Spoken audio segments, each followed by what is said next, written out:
Hello, friends. I am Chevee. Welcome to my shed. How are you today? How's life in your world? How's things where you are? I hope it's all good and great and wonderful. It's good here. I'm starting to get my voice back. So, yesterday we talked about why I lost my voice, which was Gen Con. And I said if you wanted to know more, ask me some questions and I'll answer them. So let's start with that today. So the first, within minutes of posting the video, Maui Chris asked me, how did it go? He's asking about my games. After weeks of talking about my games, I didn't say anything about my games yesterday. And he said, how did it go? Did Asmodee just offer cash for my games before you got a chance? Did you play test any of your games more? How about play testing other small designers' games? All that sort of stuff. No, well, first of all, Asmodee wasn't there, so I couldn't offer them my games. I had 2 scheduled meetings. One of those came through. One of those happened. I tweeted on Saturday a little cryptic tweet that said something to the effect of my prototype bag is 1 lighter, meaning that I'd left a prototype with the publisher, and I did. And we will talk about that in the future, probably sooner than later. The feedback that I got from the publisher was that they'll know this week what they think. I think the pitch went okay. I was very exhausted, and but it was a solid pitch, and I felt I kind of just went through the motions of here's what this does, here's what this does, here's what this does. Both the team that I was pitching to had a lot of good, questions, and I had very solid answers for all those questions. And at the end of it, one of the testers said, or one of the developers for this publisher said, I don't see anything inherently wrong. And the other developer was like, whoa, that's huge praise, because the first developer apparently is very, very harsh when it comes to prototypes. So I think it went really well. They asked me if I had a copy they could take with them, and I said, yep, you could take this one.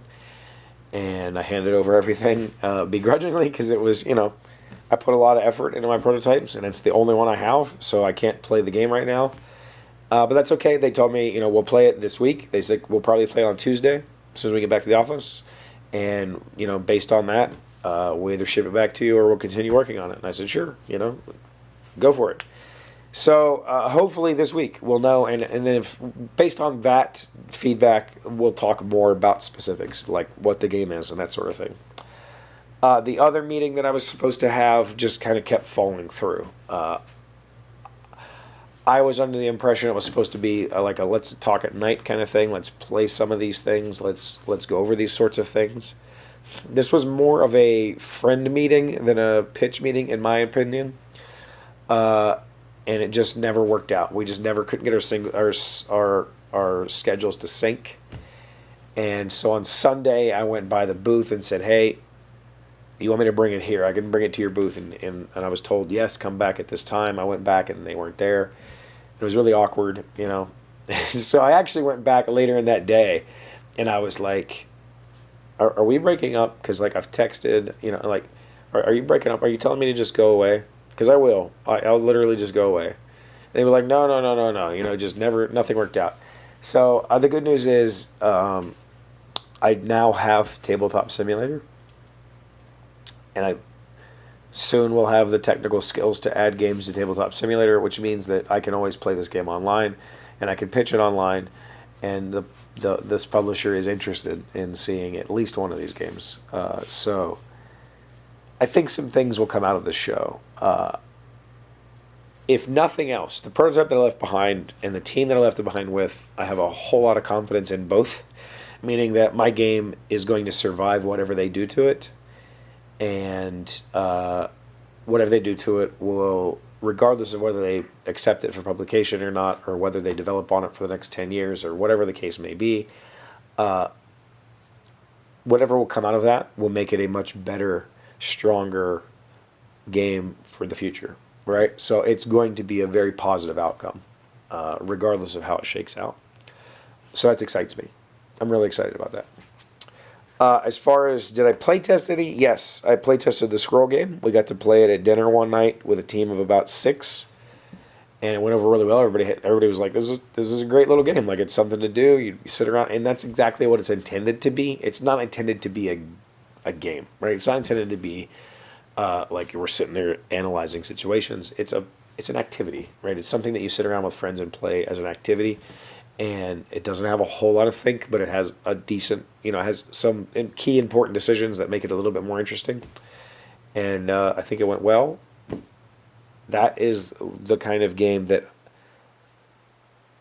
I don't know who to show that to. I have no concept in my head of who would even be interested in publishing that sort of thing.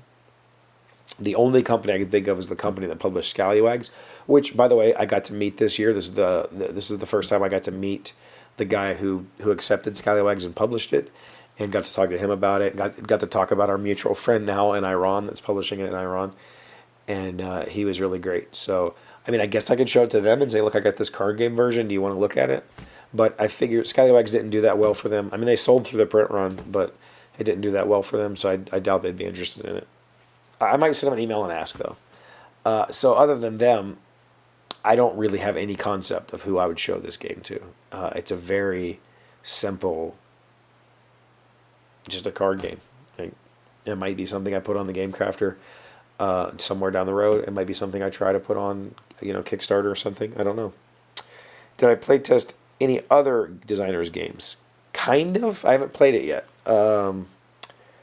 I got to meet, oh man, I'm going to screw this up. His name is Jay, and he's a new designer, and his first game is now published through a small publisher, and I got to meet him by accident. So my group was in the lobby of the Marriott downtown, and we were going to try to get some dinner and play some games. And we were waiting on my publisher friend to come over and hopefully play some games. While that was happening, I look over and I see Eric Lang on his phone, just kind of casually meandering. And I was like, "Hey, Eric," and he walks over and we chatted for a little bit. And he's like, "Can I sit down?" And we were like, "Yes, please." And so Eric sat down and he talked to us for like an hour and a half, me and the rest of the Portal crew. And while that happened, another young gentleman came over and said, "Eric," and he's like, "I'm Jay, I'm from online." And they were like, "Oh my God," And so Eric introduced us to this guy who's a young designer. He was super cool, and he talked to us about design, and me and Eric and him talked about our designs and how the process goes, and the other guys at the table had questions. And at the end of all that, Jay gave me and a couple of the guys at Portal a copy of his game that was printed through drive-through cards. And it's first of all, it's fantastically beautiful, and I'm really interested in the gameplay, so I'm hoping to get it to the table this week. And if I do, I'll probably do a video about it, because I have a feeling it's going to be special, like very special to me at least, just because of the what it is, what it combines, right?